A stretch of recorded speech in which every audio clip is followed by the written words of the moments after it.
एकंदरच उद्धव ठाकरेंचा या प्रकरणातला रोल जो आहे ना तो संदिग्ध आहे. त्यांचं मौनही संदिग्ध आहे.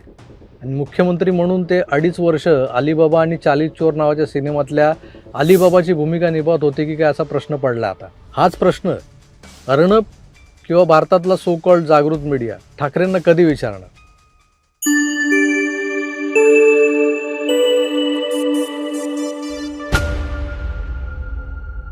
अर्णब एका बाजूला मीडिया ट्रायल चालत होतं त्यावेळेला.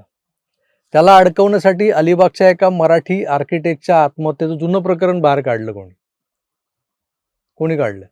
त्या केसची जुळणी, बांधणी, आखणी केली कोणी? माहिती पुरवली कोणी?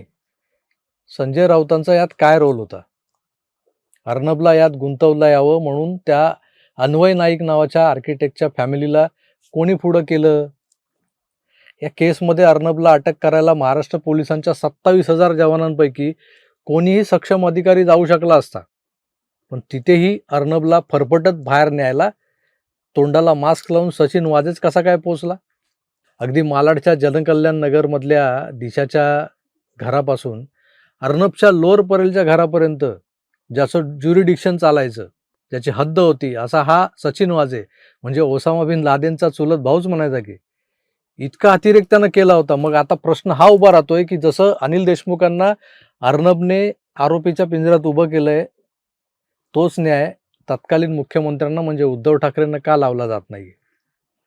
NIAनं ताब्यात घेतलेल्या या सगळ्या केसेसमध्ये स्पष्टपणे जर का वाझे, परमवीर आणि अनिल देशमुख यांचा सहभाग किंवा त्यांची अकाउंटेबिलिटी दिसते, तर मग करून सवरून नामानिराळा राहणाऱ्या माजी मुख्यमंत्र्यांना जाब कोण विचारणार? NIAनं नुसतं परमवीरलाच मोकळं रान दिलं असं दिसत नाहीये, तर उद्धव ठाकरे सुद्धा यांच्या रडारवर यायला हवेत आता. अनिल देशमुखांना 3.5 महिने तुरुंगात डांबून त्यांची जिरवली असं वाटतंय का सरकारला? संजय राऊतांनाही 103 दिवस आर्थर रोडला धाडलं होतं.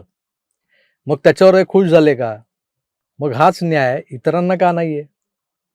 अर्णब गोस्वामी जेव्हा त्याच्या चॅनलवरून महाराष्ट्राच्या मुख्यमंत्र्यांना अरे तुरे करायचा, अबे उद्धव करायचा, तेव्हा सर्वसामान्य मराठी माणूस म्हणून मलाही राग यायचा त्याचा. पण त्याचा तो उन्माद वगळता तो योग्यच होता हे कालांतरानं सिद्ध झालंय. आता त्याने ज्या पद्धतीनं अनिल देशमुखांना बोलतं केलं आणि प्रश्न विचारला की आपको ये सब पता था तो आपने अंबानी को क्यों नहीं बताया कि आपके घर के बाहर बम परमवीर ने रखा था? हाच प्रश्न अंबानीच्या घरच्या लग्नात नाचणाऱ्या ठाकरेंनाही विचारायला हवा की उद्धवजी, आपको ये सब पता था तो आपने अंबानी को क्यों नहीं बताया कि आपके घर के बाहर बम परमवीर ने रखा था? एकंदरच उद्धव ठाकरेंचा या प्रकरणातला रोल जो आहे ना तो संदिग्ध आहे. त्यांचं मौनही संदिग्ध आहे. आणि मुख्यमंत्री म्हणून ते 2.5 वर्ष अलीबाबा आणि 40 चोर नावाच्या सिनेमातल्या अलीबाबाची भूमिका निभावत होते की काय असा प्रश्न पडला आता. हाच प्रश्न अर्णब किंवा भारतातला सो कॉल्ड जागृत मीडिया ठाकरेंना कधी विचारणार? दिशा सालियन केसमध्ये हायकोर्ट आता प्रश्न विचारू लागले. त्यांनी पोलिसांना प्रश्न विचारलाय, जाब विचारलाय. आता एक एक करत तत्कालीन CM आणि या प्रकरणातल्या संशयिताच्या वडिलांना हायकोर्ट प्रश्न विचारणार का हेच पाहायचं आहे मला. मित्र, तुम्हाला काय वाटतं? त्या 2.5 वर्षात महाराष्ट्रात कायदे कानून धाब्यावर बसवून लादेनच्या आकांक्षी एकाधिकारशाही सुरू होती की अजून काही भलतंच? कमेंट्स करून जरूर कळवा.